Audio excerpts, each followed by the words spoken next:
Hello everyone, welcome back to our channel Anushruti art zone.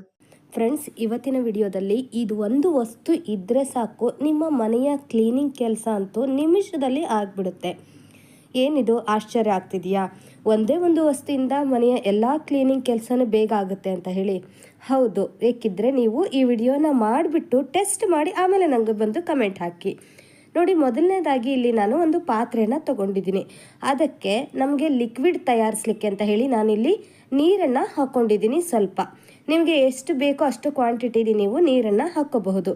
ನೀರನ್ನು ಹಾಕ್ಕೊಂಡ್ಮೇಲೆ ನಾನು ನಂತರ 2 ಸ್ಪೂನಿನಷ್ಟು ಸೋಡಾನ ಹಾಕ್ಕೊಂಡಿದ್ದೀನಿ. ಅಡುಗೆ ಸೋಡಾ, ಬೋಂಡಾ ಬಜ್ಜಿ ಮಾಡಲಿಕ್ಕೆ ಅಂತ ಹೇಳಿ ಇಟ್ಕೊಂಡಿರ್ತೀರಲ್ವಾ, ಅದೇ ಸೋಡಾನ ನೀವು 2 ಸ್ಪೂನಿನಷ್ಟು ಇಲ್ಲಿ ಹಾಕ್ಕೊಳ್ಳಿ. ನಂತರದಲ್ಲಿ ನೋಡಿ, ನಾನಿಲ್ಲಿ ಡೆಟಾಲನ್ನು ಬಳಸ್ತಾ ಇದ್ದೀನಿ. ಡೆಟಾಲನ್ನು ಒಂದು ಬೂಚಿನಷ್ಟು, ಒಂದು ಕ್ಯಾಪಿನಷ್ಟು ನಾನಿಲ್ಲಿ ಹಾಕ್ಕೊಳ್ತಾ ಇದ್ದೀನಿ. ನೀವು ಬೇಕಿದ್ದರೆ ಸ್ಯಾನಿಟೈಸರ್ ಇದ್ದರೆ ಅದನ್ನು ಕೂಡ ಹಾಕ್ಕೋಬಹುದು. ಎರಡು ಒಂದೇ ರೀತಿಯೇ ಬ್ಯಾಕ್ಟೀರಿಯಾನ ಬೇಗನೆ ಹೋಗಲಾಡಿಸ್ಬಿಡುತ್ತೆ. ನಂತರ ನಾನು ಸ್ವಲ್ಪವೇ ಸ್ವಲ್ಪ ಸೋಪಿನ ಪೌಡರ್ನ ಹಾಕ್ಕೊಂಡಿದ್ದೀನಿ. ನಾವು ಬಟ್ಟೆ ತೊಳಿಲಿಕ್ಕೆ ಅಂತ ಹೇಳಿ ಉಪಯೋಗಿಸ್ತೀವಲ್ವ ಸೋಪ್ ಪೌಡರು, ಅದನ್ನು ನಾನಿಲ್ಲಿ ಹಾಕ್ಕೊಳ್ತಾ ಇದ್ದೀನಿ. ನಂತರ ನೀವು ಸ್ಮೆಲ್ಲಿಗೋಸ್ಕರ ಕಂಫರ್ಟನ್ನು ಹಾಕ್ಕೊಳ್ಬಹುದು.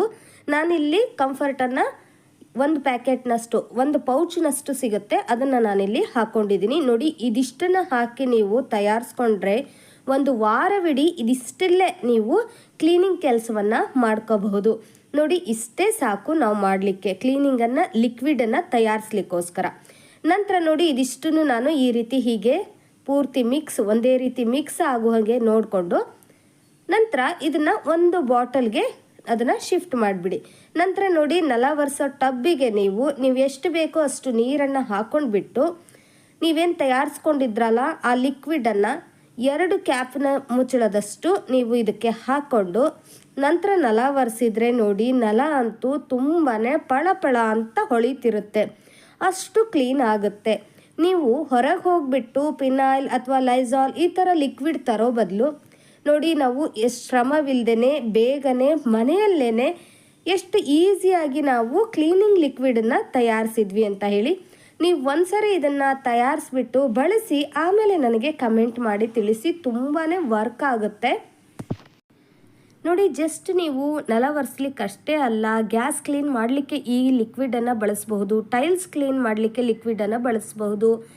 ಯಾವುದೇ ರೀತಿ ಆಗಲಿ ಕ್ಲೀನ್ ಮಾಡುವಾಗ ನೀವು ಈ ಲಿಕ್ವಿಡನ್ನು ಬಳಸಿಬಿಟ್ಟು ಕ್ಲೀನ್ ಮಾಡಬಹುದು. ಪಳಪಳ ಅಂತ ಹೊಳಿತಿರುತ್ತೆ. ಇದು ಒಂದೇ ವಸ್ತು ಇದ್ದರೆ ಸಾಕು, ಮನೆಯ ಕೆಲಸ ಎಲ್ಲ ನಿಮಿಷದಲ್ಲಿ ಆಗಿಬಿಡುತ್ತೆ. ನೋಡಿ, ಈಗ ನಾನು ಒರೆಸ್ಬಿಟ್ಟು ಕೂಡ ನಿಮಗೆ ತೋರಿಸ್ತೀನಿ. ನೋಡಿ, ಒರೆಸಿದ್ದ ಜಾಗ ಹೇಗಿದೆ, ಹಾಗೆ ಒರೆಸಲಿಲ್ಲದ ಜಾಗ ಹೇಗಿದೆ ಅಂತ ಹೇಳಿ. ನೋಡಿ, ಒರೆಸಿ ಆದಮೇಲೆ ಹೇಗೆ ಕಾಣಿಸುತ್ತೆ ಅಂತ ಹೇಳಿ ನೀವು ನೋಡ್ತಿರ್ಬೋದು. ಇವಾಗ ನೋಡಿ, ಇದು ಒರೆಸಿರೋ ಜಾಗ, ಹಾಗೆಯೇ ಆ ಕಡೆ ಒರೆಸಲಿಲ್ಲದ ಜಾಗ. ನೋಡಿ, ಎರಡಕ್ಕೂ ನಿಮಗೆ ಡಿಫ್ರೆನ್ಸ್ ಗೊತ್ತಾಗ್ತಿರ್ಬೋದು. ನೆಕ್ಸ್ಟ್ ಟಿಪ್ ಏನು ಅಂತ ಹೇಳಿ ನೋಡೋದಾದರೆ, ಸೀದೋಗಿರುವಂತಹ ಈ ಪಾತ್ರೆಯನ್ನು ಹೇಗೆ ಮೊದಲಿನಂತೆ ಮಾಡುವುದು ಅನ್ನೋದನ್ನು ತಿಳಿಸ್ಕೊಡ್ತಾ ಇದ್ದೀನಿ. ನೋಡಿ, ಕೆಲವೊಮ್ಮೆ ನಮಗೆ ಈ ರೀತಿ ಔಲ್ ಚೌಲ್ ಆಗೇ ಬಿಡುತ್ತೆ. ಏನೋ ಗ್ಯಾಸ್ ಮೇಲೆ ಇಟ್ಟಿರ್ತೀವಿ ಅಥವಾ ಇನ್ನೇನೋ ಕೆಲಸ ಬಂದಿರುತ್ತೆ, ಆ ಕಡೆ ನಾವು ಗಮನ ಕೊಟ್ಟರೆ ಇಲ್ಲಿ ನಾವು ಏನು ಇಟ್ಟಿರ್ತೀವಿ ಅನ್ನೋದು ಕೆಲವೊಮ್ಮೆ ಮರೆತು ಬಿಡ್ತೀವಿ. ಅಂಥ ಸಮಯದಲ್ಲಿ ನೋಡಿ, ಈ ರೀತಿ ಸೀದೋಗಿರುತ್ತೆ. ಸೊ ಈ ರೀತಿ ಸೀದೋಗಿರುವ ಪಾತ್ರೆಯನ್ನು ನಾವು ಮೊದಲಿನಂತೆ ಹೇಗೆ ಚೆನ್ನಾಗಿ ಮಾಡಬೇಕು ಅನ್ನೋದನ್ನು ನಾನು ತಿಳಿಸ್ಕೊಡ್ತಾ ಇದ್ದೀನಿ. ಅದಕ್ಕಾಗಿ ನಾನಿಲ್ಲಿ ಮಾಡ್ತಾ ಇರೋದು ನೋಡಿ, ಆ ಪಾತ್ರೆಗೆ ಮುಕ್ಕಾಲು ಭಾಗದಷ್ಟು ನಾನಿಲ್ಲಿ ನೀರನ್ನು ಹಾಕ್ಕೊಳ್ತಾ ಇದ್ದೀನಿ. ಅಂದರೆ ಎಲ್ಲಿಯವರೆಗೂ ನಮಗೆ ಪಾತ್ರೆ ಸೀದೋಗಿದೆಯಲ್ವಾ ಅಲ್ಲಿಯವರೆಗೂ ನಾನು ನೀರನ್ನು ಹಾಕ್ಕೊಂಡಿದ್ದೀನಿ. ನೀರನ್ನು ಹಾಕ್ಕೊಂಡ್ಬಿಟ್ಟು ನಂತರದಲ್ಲಿ ಇದಕ್ಕೆ 1 ಸ್ಪೂನಿನಷ್ಟು ನಾನು ಇಲ್ಲಿ ಅಡುಗೆ ಸೋಡವನ್ನು ಹಾಕ್ಕೊಳ್ತಾ ಇದ್ದೀನಿ. ಅಡುಗೆ ಸೋಡಾ ಕ್ಲೀನಿಂಗಲ್ಲಿ ತುಂಬಾ ಬೆಸ್ಟ್ ಅಂತಲೇ ಹೇಳಬಹುದು. ಹಾಗೆಯೇ ನಂತರದಲ್ಲಿ ನಾನು ಕೇವಲ 1 ರಿಂದ 1.5 ಸ್ಪೂನಿನಷ್ಟು ನಾನು ಪಾತ್ರೆ ತೊಳೆಯುವಂತಹ ಲಿಕ್ವಿಡನ್ನು ನಾನಿಲ್ಲಿ ಹಾಕ್ಕೊಳ್ತಾ ಇದ್ದೀನಿ. ನೀವು ಯಾವುದೇ ರೀತಿಯ ಡಿಟರ್ಜೆಂಟ್ ಪೌಡರ್ ಕೂಡ ನೀವು ಹಾಕ್ಕೊಳ್ಬಹುದು. ನೋಡಿ, ಇದೆರಡರ ಜೊತೆಗೆ ಕೇವಲ ಇನ್ನೊಂದೇ ಒಂದು ಇಂಗ್ರೀಡಿಯೆಂಟ್ ಏನಪ್ಪ ಅಂದರೆ ಟೂತ್ಪೇಸ್ಟ್. ಈ ಟೂತ್ಪೇಸ್ಟನ್ನು ಸ್ವಲ್ಪ ಇದಕ್ಕೆ ಹಾಕಿಬಿಟ್ಟು ಚೆನ್ನಾಗಿ ಕುದಿಸ್ಕೊಳ್ಳಿ.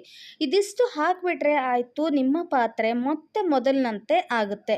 ನೋಡಿ, ನಾನೀಗ ಚೆನ್ನಾಗಿ ಇದನ್ನು ಕುದಿಸ್ಕೊಳ್ತಾ ಇದ್ದೀನಿ. ಕುದಿಸ್ಕೊಳ್ಳುವಂತಹ ಟೈಮಲ್ಲಿ ಒಂದು ಸ್ಪೂನಿನ ಸಹಾಯದಿಂದ ಪೂರ್ತಿ ಪಾತ್ರೆಯನ್ನು ಈ ರೀತಿ ನೋಡಿ ಹೀಗೆ ಕೆರಿತಾ ಇದ್ದೀನಿ.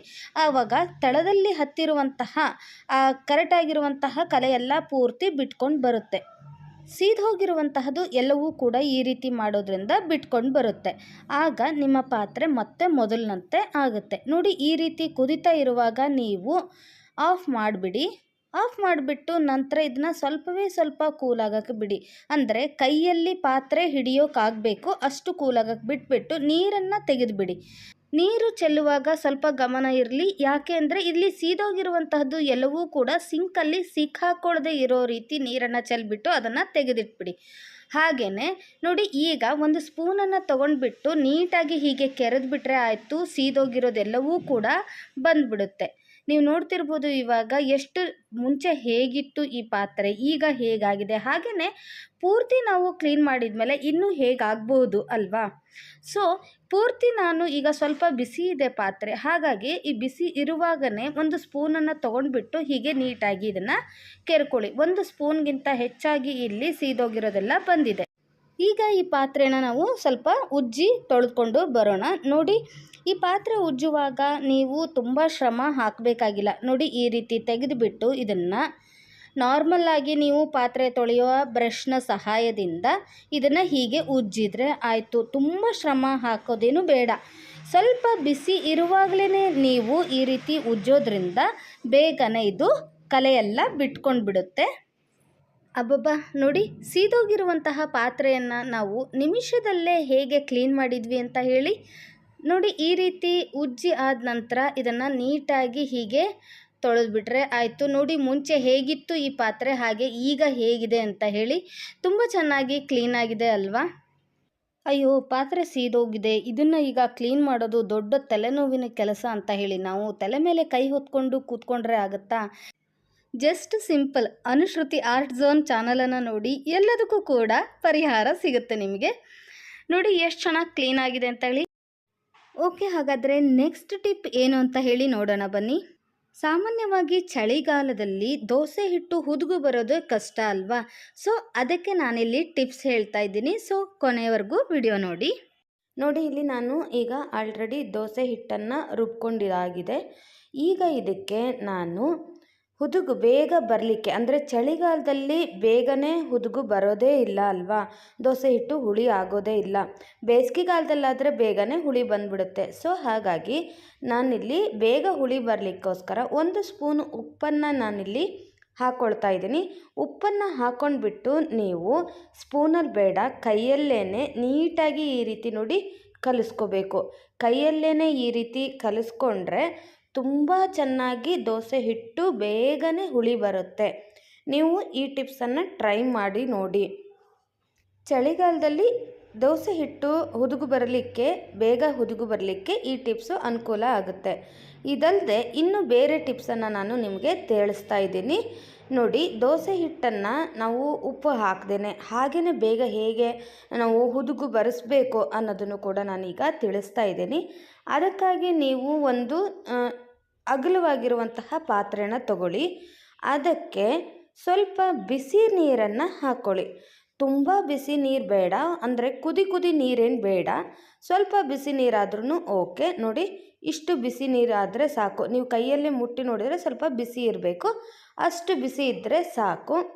ಈ ಬಿಸಿ ನೀರಿನಿಗೆ ನೋಡಿ, ನಾವು ಈಗೇನು ದೋಸೆ ಹಿಟ್ಟು ಮಾಡ್ಕೊಂಡಿದ್ವಲ್ಲ, ಈ ಪಾತ್ರೆನ ಅದ್ರ ಒಳಗಡೆ ಇಟ್ಬಿಟ್ಟು ನೀವು ಒಂದು ಪ್ಲೇಟ್ ಮುಚ್ಚಿದರೆ ಆಯಿತು.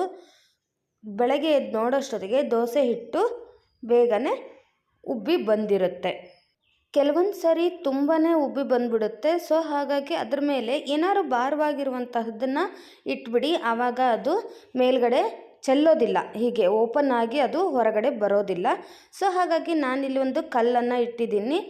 ನೀವು ಭಾರವಾಗಿರುವಂತಹದ್ದು ಯಾವುದೇ ಆದ್ರೂ ಡಬ್ಬಿ ಅಥವಾ ಯಾವುದಾದ್ರು ಒಂದು ಇಡ್ಬೋದು. ನೆಕ್ಸ್ಟ್ ಟಿಪ್ ಏನು ಅಂತ ಹೇಳಿ ನೋಡೋದಾದರೆ, ನೋಡಿ, ನಾನು ಇವಾಗ ಕುಕ್ಕರ್ನ ಸ್ವಲ್ಪ ಒಂದು 5 ನಿಮಿಷದ ಕಾಲ ಬಿಸಿ ಮಾಡ್ಕೊಂಡು ಬಂದಿದ್ದೀನಿ. ಸ್ವಲ್ಪ ಇದನ್ನು 5 ನಿಮಿಷದ ಕಾಲ ಬಿಸಿ ಮಾಡಿಕೊಂಡ್ರೆ ಸಾಕು. ವೇಟ್ ಹಾಕದೇ ಬಿಸಿ ಮಾಡ್ಕೊಳ್ಳಿ. ವೇಟ್ ತೆಗೆದುಬಿಟ್ಟು ಅದನ್ನು ಬಿಸಿ ಮಾಡ್ಕೊಳ್ಳಿ. ಆಮೇಲೆ ನೋಡಿ, ಈ ಹಿಟ್ಟನ್ನು ನಾವು ಒಳಗಡೆ ಇಟ್ಬಿಟ್ಟು ನಂತರ ಇದನ್ನು ಮುಚ್ಚಿ ಇಟ್ಟರೆ ಸಾಕು. ಬೆಳಗ್ಗೆ ಅನ್ನೋಷ್ಟೊತ್ತಿಗೆ ಅದು ಹಿಟ್ಟೆಲ್ಲ ಹುಳಿ ಬಂದಿರುತ್ತೆ. ನೋಡಿ, ಈ ಟಿಪ್ಸು ಕೂಡ ನಿಮಗೆ ಅನುಕೂಲ ಆಗುತ್ತೆ. ಚಳಿಗಾಲದಲ್ಲಿ ದೋಸೆ ಹಿಟ್ಟು ಬೇಗನೆ ಹುದುಗು ಬರಲಿಕ್ಕೆ ಎಷ್ಟೆಲ್ಲ ಟಿಪ್ಸ್ ಇದ್ದಾವೆ ಅಂತ ಹೇಳಿ ನೋಡಿದ್ರಲ್ಲ. ಓಕೆ, ನಿಮಗೆಲ್ಲ ಈ ಟಿಪ್ಸ್ ಇಷ್ಟ ಆದರೆ ಲೈಕ್ ಮಾಡಿ, ಹಾಗೆ ನಿಮ್ಮ ಫ್ರೆಂಡ್ಸ್ ಆ್ಯಂಡ್ ಫ್ಯಾಮಿಲಿಗೂ ಕೂಡ ಶೇರ್ ಮಾಡಿ. ಸಿಗೋಣ ಹಾಗಾದರೆ ಮತ್ತೊಂದು ಇಂಟ್ರೆಸ್ಟಿಂಗ್ ವಿಡಿಯೋಂದಿಗೆ. ವಿಡಿಯೋ ನೋಡಿದ್ದಕ್ಕಾಗಿ ಧನ್ಯವಾದಗಳು.